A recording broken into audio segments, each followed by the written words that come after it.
በዳግማዊ አፄ ምኒልክ በ1980ዎቹ በኢትዮጵያ መረጃ ስርጭት ደህንነት ላይ የተደረገው ስር ነቀል ለውጥ አሁን ላይ ላሉት የዘመናችን የኢትዮጵያ ሕዝቦች ከተቀሩት የዓለም ሕዝብ ጋር ለሚያደርጉት አብዮታዊ የመረጃ ለውጥ መሰረትን ጥሏል። ይህም መሰረት ሀገራችን የምታደርገው የእድገት ለውጥ ውስጥ ግንባር ቀደም ከሆኑት ምዕራባውያን ሀገራትና አያሌ ሀገራት ጋር ያላትን የመረጃ ግንኙነትና ለውጥ ፊት መሪ ሆኖ ይታያል። ይህም ፊት መሪ ደከመኝ ሰለቸኝ ሳይል በሀገራችን የእድገት ለውጥ ውስጥ ከጥንት እስካሁን ያለውን የመረጃ ግንኙነትና ስርጭት ከብርሃንና ጀምሮ እስከ ዲጂታል ቴክኖሎጂ ለኢትዮጵያ ሕዝብና ለዓለማችን ሕዝቦች ሲያሰራጭ ኖሯል። ይህም ከብዙ የዓለማችን የፖለቲካ ሰዎች ጋር ተጋፍቶና አምልጦ ለሕዝቡ ትክክለኛ መረጃ የሚያደርሰው ታማኙ ጋዜጠኛ እና ጋዜጠኛ ብቻ ነው። ሰላም ወደ ቻናላችን ቤተሰቦች፣ በዛሬው ቪዲዮ ይዘንላችሁ ቀረብነው በኢትዮጵያ የጋዜጠኝነት ሙያ ውስጥ ያለውን ታሪካዊና የፖለቲካ ሁኔታ ሲሆን እናንተም ይህን ቪዲዮ ላይክ፣ ሰብስክራይብ እና ሼር በማድረግ እንድታገዙን በትህትና እንጠይቃለን። ወደ ቪዲዮ። Would Your Majesty care to say a few words in English? My English is very poor. በኢትዮጵያ የጋዜጠኝነት ሙያ ውስጥ ታሪካዊና ፖለቲካዊ እድገት በንጉሠ ነገሥቱ ኃይለ ሥላሴ ዘመን በ1930 እስከ 1974 በኢትዮጵያ ዘመናዊ ጋዜጠኝነት ሙያ ውስጥ መነሻው ብዙውን ጊዜ በዚህ ዘመን ወቅት ይመለከት ነበር። ይህም ዘመን የመንግሥት ተቆጣጣሪነትን ያጎላ ቢሆንም በኢትዮጵያ ዘመናዊ መገናኛ ብዙሃን መመስረት መሰረቱ ጥሏል። በዚህም ዘመን ታላላቅ መጽሔቶች ሊፈጠሩና ሊስፋፉ ችለዋል። ከነዚህም በርካታ ዋና ዋናዎቹ የመጽሔቶች መካከል ስንጠቅስ እንደ አዲስ ዘመን፣ የኢትዮጵያ ኤርላንድ እና የኢትዮጵያ ድምፅ ይመለከት ነበር። ነገር ግን የእነዚህ ጋዜጠኞች ዋና ዋና ተግባራቸው የመንግስትን መረጃ ለሕዝቡ ማስተላለፍ ነበር። አሁንም መዘንጋት የለበትም፣ የመንግስትን መረጃ ለሕዝቡ ማስተላለፍ ነበር። በ1950ዎቹ ውስጥ የሬዲዮ አገልግሎት በከፍተኛ ወጥነት ወደ ከተማና ገጠሮች ተደራሽነቱ ሊጨምር ቻለ። ነገር ግን አሁንም ቢሆን ብርቱ የሆነ የመንግስት ቁጥጥር ነበረው። እናም በመንግስት የተቀመጡ ዋና ዋና ዜናዎችን፣ የንጉሠ ነገሥቱ ስኬቶችን ማድነቅ ይመለከታል። እንዲሁም ትንተናና ተቃውሞን ዘገባ ይከለክልም ነበር። ይህም የጋዜጣ ነፃነትን እጅግ ዝቅተኛ እንደነበር ይጠቁማል። እናም አድማጮቻችን፣ ይህ ዘመን ለአሁኑ የዘመናዊ ሚዲያ መመስረት የራሱ የሆነ ትልቅ አሻራ ጥሎ አልፏል።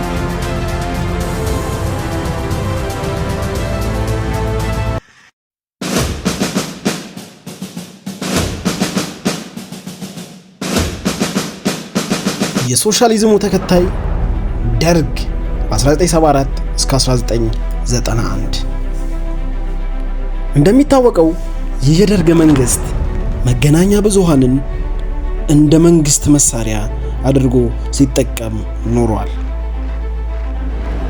በዚህ ዘመንም ሁሉም ሬዲዮዎች፣ ሁሉም ቴሌቪዥኖችና ሁሉም ጋዜጣዎች 100% በሚባል ደረጃ የመንግስትን ቁጥጥር ስር የነበሩ ነበር። እነዚህም የሚዲያ ድርጅቶች በዋነኝነት የመንግስትን ፖለቲካዊ ፕሮፓጋንዳን ለሕዝቡ ሲያሰራጭ ቆይተዋል። ለምሳሌ ያህል ስንጠቅስ የኮሚኒስት አጀንዳን ማስወገድ፣ የመንግስትን እቅዶች ማስተላለፍና የትግል መልእክቶችን ለሕዝቡ ማሳወቅ ነበረ። በዚህ ዘመንም ነፃ የሆነ ዘገባ ወይም ተቃዋሚ ይዘት ያላቸውን መረጃዎችን ማስተላለፍ ተከልክሎም ነበረ። ምንም እንኳን የመንግስት ንብረት ሆኖ ቢሆንም ደርግ በመገናኛ ብዙሃን ላይ የተለያዩ የሬዲዮ አገልግሎቶችንና የኤሌክትሪክ መገናኛ ብዙሃኖችን በገጠርና በከተማ ዞኖች እንዲስፋፉ እና ብዙ የቴክኒክ እደሳዎችን ሊያደርግም ችሏል። ግን አሁንም ቢሆን መዘንጋት የሌለበት በዚህ ዘመን የሚዲያ ነፃነት ሙሉ በሙሉ ማለት በሚባል ደረጃ የመንግስት መሳሪያ ሆኖ ሲያገለግል ነበር።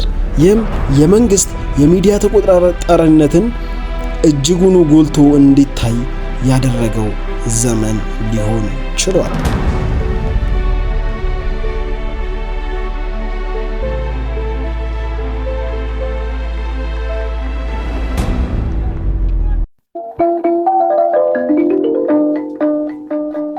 ይህ የኢትዮጵያ ሬዲዮ ነው።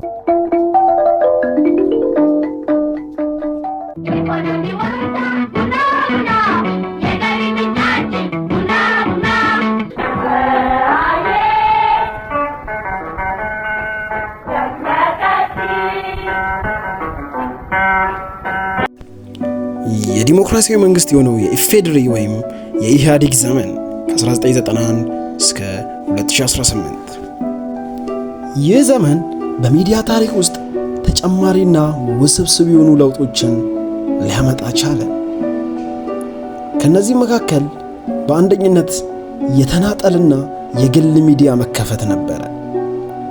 በ1990ዎቹ መጀመሪያ ላይ የግል ጋዜጣዎች፣ የግል መጽሔቶች እና የግል ሬዲዮና ቲቪ ተስፋፉ።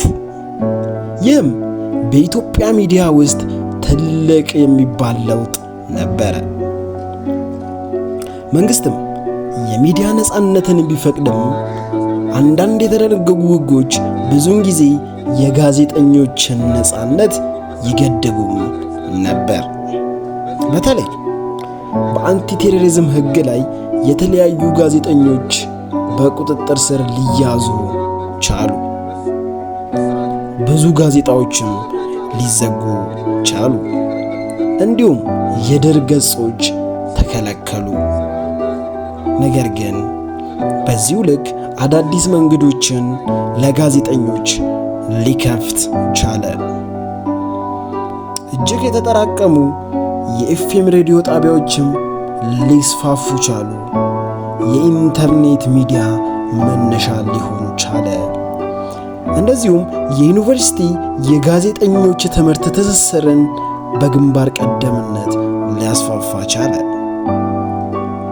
በዚህም የዩኒቨርሲቲ ጋዜጠኝነት ትምህርት ትስስር መስፋፋቱ ብዙ ሙያዊ የሆኑ ጋዜጠኞች በዚህ ዘመን ሊወለዱ ቻሉ። ምንም እንኳን የነፃነትና የግዴታ ዘመን ቢሆንም ነፃ ዘገባ በዚህ ዘመን ቢታወቅም አብዛኛው ጊዜ ልክ እንደ ቀደሙ ዘመኖች የመንግስት ጫና ጎልቶ መታየቱን ሊቀጥል ችሏል።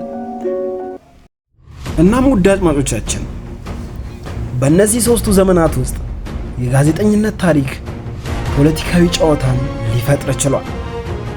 ማለትም በኃይለ ሥላሴ ዘመን መነሻ ነበር፣ ግን ተቆጣጣሪ ነበር። በደርግ ዘመን ሚዲያው ሙሉ ለሙሉ የመንግስት መሳሪያ ሆኖ ነበር።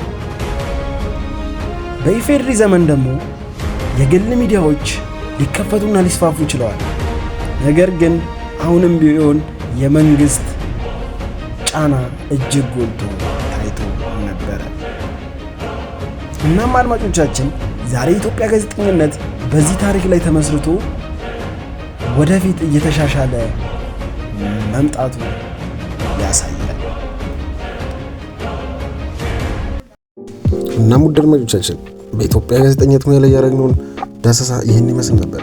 ስለተከታተላችሁን እያመሰገንን መልካም ጊዜ እንላለን።